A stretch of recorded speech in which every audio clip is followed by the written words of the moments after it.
Next level exams की videos देखने के लिए चैनल को सब्सक्राइब करें, वीडियोस के नोटिफिकेशन के लिए बेल आइकन को प्रेस करें। Hello friends, welcome back to our channel next level exams. So guys, आज की इस वीडियो से हम प्रीवियस ईयर में जो पूछे गए जनरल अवेयरनेस के क्वेश्चंस हैं उनको डिस्कस करेंगे। पर डे आपको ये वीडियो हम प्रोवाइड करेंगे जिसमें हर टाइप के मिक्स क्वेश्चंस होंगे, जैसे कि जनरल स्टडीज़ में जो सब्जेक्ट्स होते हैं, हिस्ट्री, ज्योग्राफी, सिविक्स एक्सेट्रा, जो भी इन सभी सब्जेक्ट्स के जो क्वेश्चंस हैं इनको मिक्स करके एक सेट बनाया है हमने। पर डे हम एक सेट को डिस्कस करेंगे। सेट में जो नंबर्स ऑफ क्वेश्चंस होंगे वो 20 होंगे, इसलिए वीडियो को जरूर वॉच कीजिए, अपने फ्रेंड्स के साथ शेयर कीजिए। चैनल को आप सब्सक्राइब कर लीजिए, बेल आइकन को प्रेस कर दीजिए ताकि हर दिन आपको ये वीडियो के नोटिफिकेशन आप तक पहुंच पाए। और आप अगर हमारे इस नोट से पढ़ना चाहते हैं तो उसके लिए आप हमारा टेलीग्राम ग्रुप ज्वाइन कर लीजिए। टेलीग्राम ग्रुप का जो लिंक है वो हम आपको डिस्क्रिप्शन में प्रोवाइड कर देंगे। उस लिंक पर जाकर आप हमारा ये ग्रुप ज्वाइन कर लीजिए टेलीग्राम पे, और आप इस नोट से डायरेक्ट पढ़ सकते हैं। चलिए स्टार्ट करते हैं। सेट 1 के जो 20 क्वेश्चंस हैं उनको डिस्कस करेंगे इस वीडियो में। ये सभी 20 क्वेश्चंस जो है वो एग्जाम के पॉइंट ऑफ व्यू से इंपॉर्टेंट है। देखते हैं पहला क्वेश्चन। पुरालेख विद्या का अभिप्राय बताना है। तो पुरालेख विद्या का अभिप्राय होता है शिलालेखों का अध्ययन। अभिलेख या शिलालेख, इनकी जो स्टडी होती है उसको हम पुरालेख शास्त्र कहते हैं। अभिलेख मोहरों, स्तूपों और चट्टानों, तामपत्रों पर मिलते हैं। आपने मंदिरों और दीवारों पर भी इसको उत्कीर्ण देखे होंगे, बने हुए देखे होंगे। तो इसी को हम अभिलेख या शिलालेख कहते हैं और इसके अध्ययन को हम पुरालेख शास्त्र कहते हैं। नेक्स्ट क्वेश्चन देखेंगे। प्राचीन काल में स्रोत सामग्री लिखने के लिए प्रयुक्त भाषा कौन सी थी? तो प्राचीन काल में जो भाषा यूज करते थे स्रोत सामग्री के लिए वो थी संस्कृत। अब देखिए, प्राचीन काल के में जो स्रोत सामग्री लिखने के लिए प्रयुक्त भाषा थी वो संस्कृत थी। पर हम संस्कृत भाषा के बारे में भी जान लेते हैं। संस्कृत जो भाषा है वो भारत की एक शास्त्रीय भाषा है। यह विश्व की सबसे पुरानी उल्लिखित भाषाओं में से एक है। ये केवल भारत की नहीं, प्राचीन विश्व की बात करें किसी भी की, तो सबसे पुरानी लैंग्वेज जो थी वो संस्कृत थी। संस्कृत में जो हिंदू धर्म के बहुत सारे ग्रंथ हैं उन्हें भी लिखा गया। साथ ही साथ जो बौद्ध धर्म के महायान हैं उन्हें भी संस्कृत भाषा में लिखा गया है। वर्तमान समय में प्राप्त सबसे प्राचीन जो संस्कृत ग्रंथ है वो ऋग्वेद है। संस्कृत जो है वो भारत के संविधान की जो 8वीं अनुसूची है उसमें सम्मिलित है, तथा ये उत्तराखंड राज्य में जो है राजभाषा भी है संस्कृत। तो ये सब जो संस्कृत के बारे में आपको, संस्कृत भाषा के बारे में आपको बताया, इन्हें आपको याद रखना है। नेक्स्ट क्वेश्चन देखेंगे। मानव द्वारा प्रयुक्त पहली धातु कौन सी थी? तो मानव द्वारा जो प्रयुक्त पहली धातु थी वो कॉपर थी, यानी कि तांबा। मानव द्वारा प्रयुक्त पहली धातु तांबा थी।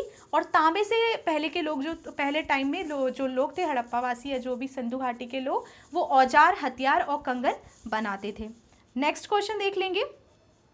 भारत का कौन सा क्षेत्र एक समय अवंतिका के नाम से जाना जाता था? तो भारत का जो क्षेत्र था मालवा, उसे एक समय अवंतिका के नाम से भी जाना जाता है।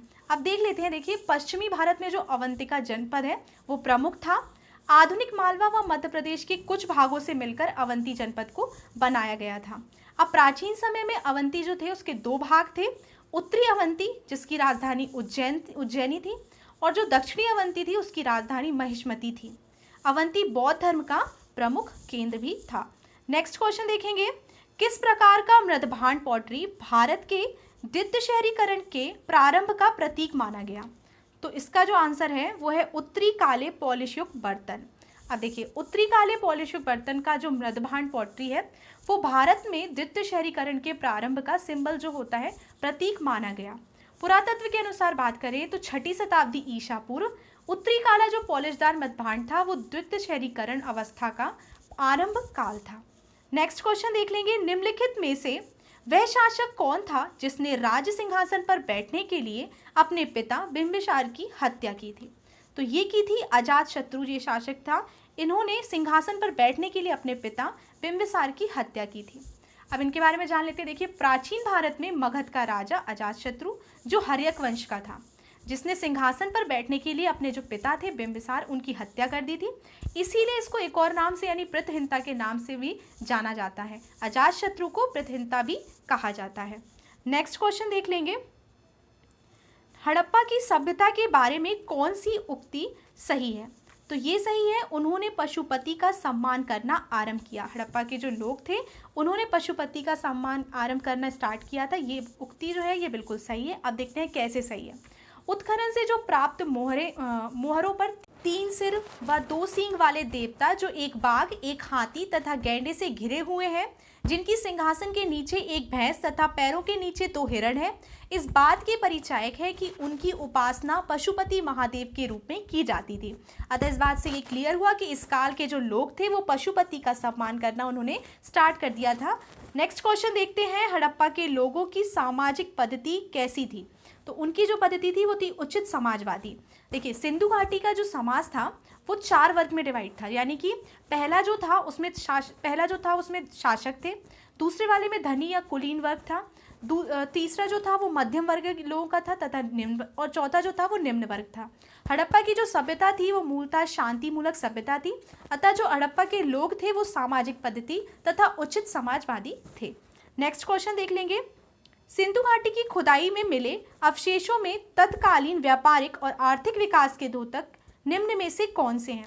तो वो है मुद्राएं, यानी कि मुद्राएं जो है इसका राइट आंसर है। अब देखिए, जो सिंधु सभ्यता का आर्थिक जीवन था वो कृषि, पशुपालन या उद्योग धंधों पर आश्रित था। सिंधु सभ्यता का जो व्यापार था वो वस्तु विनिमय पर आधारित था, क्योंकि उत्खननों से मुद्रा के प्रचलन का प्रमाण नहीं मिलता है। परंतु जो व्यापारों की जो मुहरें थी उनसे ये पता चलता है कि जो हुंडी के जो मुहरें थी जिनका प्रयोग हुंडी के रूप में किया जाता था, इससे व्यापारियों को एक सुगठित वर्ग की सहज परिकल्पना की जा सकती है। नेक्स्ट क्वेश्चन देख लेंगे, भारत में खोजा गया सबसे पुराना शहर कौन सा है? तो भारत में जो सबसे पहले शहर खोजा गया उसका नाम था हड़प्पा, या इसका हड़प्पा राइट आंसर है। अब देखिए, प्राचीन भारत में खोजा गया जो पहला शहर वो हड़प्पा था। भारतीय पुरातत्व सर्वेक्षण जो विभाग है उसके महानिर्देशक जॉन मार्शल ने के निर्देश पर सन 1921 और 22 में दयाराम साहनी ने पाकिस्तान के पंजाब प्रांत में तत्कालीन माटगोमरी जो जगह थी उस जिले में स्थित हड़प्पा के टीले का अन्वेषण किया, जो रावी नदी के पर स्थित था, और उसी को हड़प्पा शहर का नाम दिया गया। नेक्स्ट क्वेश्चन, निम्नलिखित में से प्राचीनतम राजवंश कौन सा है? तो ये है मौर्य। सबसे प्राचीनतम राजवंश की बात करें तो मौर्य था, जिसकी स्थापना चंद्रगुप्त मौर्य ने 323 ईसा में कौटिल्य यानी कि चाणक्य की सहायता से की थी इस मौर्य वंश की स्थापना। नेक्स्ट क्वेश्चन देख लेंगे, निम्नलिखित में से वह व्यक्ति कौन है जिसका नाम देवनाम प्रियदर्शी भी था? तो ये था मौर्य राजा अशोक का नाम। मौर्य शासक जो अशोक थे उनका नाम देवनाम प्रियदर्शी भी था। उनका जो शासन था प्रथम काल का एक समान चक्रवर्ती जो राजा थे उनके आदर्शों की तरह व्यतीत हुआ। इस अवधि के दौरान वह चंडाशोक के रूप में विख्यात थे। बाद में कलिंग युद्ध की जो विभीषिका थी उसमें चंडाशोक को धर्मा अशोक एवं देवताओं का प्रिय बोला जाने लगा, इसलिए इनका नाम फिर देवनाम प्रियदर्शी भी जाना जाने लगा। नेक्स्ट क्वेश्चन देखेंगे, अशोक ने तृतीय बौद्ध परिषद कहाँ बुलाई थी? तो अशोक ने जो तृतीय बौद्ध परिषद बुलाई थी वो पाटलिपुत्र में बुलाई थी। अशोक की 4 परिषद थी, बौद्ध जो परिषद हुई थी वो 4 परिषद हुई थी। प्रथम की बात करें तो प्रथम जो हुई थी वो राजगृह स्थान पे हुई थी। शासनकाल जब था तब अजातशत्रु का था। सेकंड की बात करें तो सेकंड बौद्ध परिषद जो थी वो स्थान वैशाली में हुई। शासनकाल इसका जो था काल अशोक के टाइम पे था। तृतीय बौद्ध परिषद जो हुई जैसा हमने बता दिया आपको अशोक के टाइम पीरियड पे हुई और पाटलिपुत्र जगह पर हुई। फोर्थ जो बौद्ध परिषद हुई वो कुंडलवन स्थान पर कनिष्क के शासनकाल में हुई। नेक्स्ट क्वेश्चन देख लेंगे, ईंटों की कृत्रिम गोदी डॉकयार्ड वाला एकमात्र सिंधु स्थल कौन सा है? तो ये है लोथल। लोथल जो है वो गुजरात के खंबात की खाड़ी में साबरमती नदी के एक सहायक नदी भोगवा के तट पर स्थित है। इसकी जो खोज हुई लोथल की वो 1954 में हुई। नेक्स्ट क्वेश्चन देख लेंगे, सिंधु सभ्यता के टेराकोटा की जो मूर्तियां हैं उनमें निम्नलिखित में से कौन सा पालतू जानवर विद्यमान नहीं था? तो उसमें गाय विद्यमान नहीं थी। टेराकोटा हड़प्पा जो में मिली मिट्टी जो थी टेराकोटा उनसे ज़्यादातर मूर्तियों से जानवरों की थी, लेकिन उनमें जो गाय थी इनका कहीं भी साक्ष्य नहीं मिला, इनकी मूर्तियां नहीं मिली। इससे बताया जाता है कि जो पालतू जानवर विद्यमान नहीं था वो था गाय। नेक्स्ट क्वेश्चन देख लेंगे, बिना दुर्ग के एकमात्र सिंधु नगर कौन सा था? तो वो था चनहूदलो, इसका राइट आंसर है। बिना दुर्ग के एक पात्र सिंधु नगर जो चनहूदलो था वो पाकिस्तान में था। गोपाल मजुमदार के नेतृत्व में सिंधु नदी के किनारे 1931 में इसका उत्खनन कराया गया था।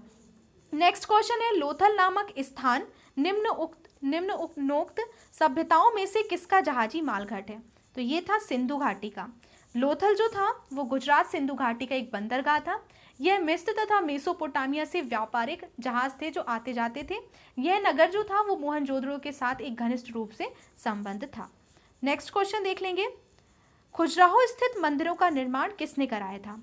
तो इन मंदिरों का निर्माण, खजुराहो के जो मंदिर था उनका निर्माण कराया था चंदेल राजपूतों ने। अब थोड़ी सी डिटेल में जान लेते हैं। देखिए, यशोवर्मन जो चंदेल था वो चंदेल राजपूत वंश का प्रथम प्रतापी राजा था।